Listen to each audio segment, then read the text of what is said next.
किसी को भी याद नहीं है वह नन्ही बालिका जिसका जन्म उसी दिन हुआ था जिस दिन कृष्ण का जन्म हुआ था, जिसको कृष्ण जी से बदल दिया गया था ताकि उनके जीवन की रक्षा की जा सके।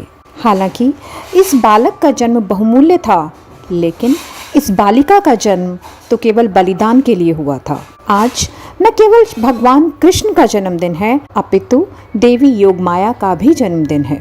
जब भगवान विष्णु ने श्री कृष्ण के रूप में जन्म लिया, ठीक उनके पहले माँ दुर्गा ने योगमाया के रूप में जन्म लिया था। माँ दुर्गा का यह दिव्य अवतार कुछ समय के लिए था।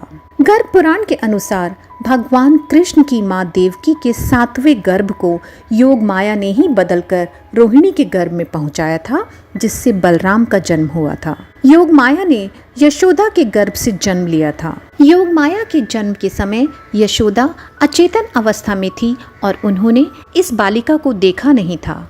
वहीं कंस के कारागार में देवकी के 8वें पुत्र के जन्म लेने के बाद वासुदेव उस बालक को नंद के यहाँ ले आए और यशोदा के पास लिटा दिया, जिसके बाद में आँख खुलने पर यशोदा ने बालिका के स्थान पर पुत्र को ही पाया और वासुदेव यशोदा के यहाँ जन्मी नन्ही बालिका योगमाया को लेकर मथुरा वापस आ गए। और जब कंस ने पैरों से उठाकर उस बालिका को मारना चाहा तो वह हाथ से छूटकर आकाशवाणी करती हुई चली गई।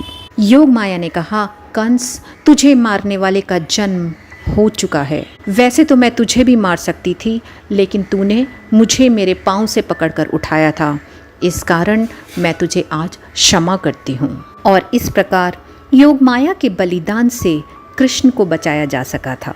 देश की राजधानी दिल्ली में माँ योगमाया का मंदिर है। यह प्राचीन मंदिर महाभारत के समय से है। इस प्राचीन मंदिर ने दिल्ली को कई बार उजड़ते और बसते हुए देखा है। यह मंदिर दिल्ली में मेहरौली में स्थित है। माँ योगमाया ने कृष्ण के साथ योग विद्या और महाविद्या बनकर कंस, चाणूर और मुष्टिक आदि शक्तिशाली असुरों का संहार कराया था। श्रीमद् भगवत पुराण में देवी योगमाया को ही विध्वंसिनी कहा गया है। शिव पुराण में उन्हें सती का अंश बताया गया है। कृष्ण का जन्म अंधेरे में हुआ था, एक कारागार में हुआ था, लेकिन उनके जन्म के समय सभी चौकीदार सो गए थे, सभी हथकड़ियाँ खुल गई थी और सभी दरवाजे खुलते चले गए थे।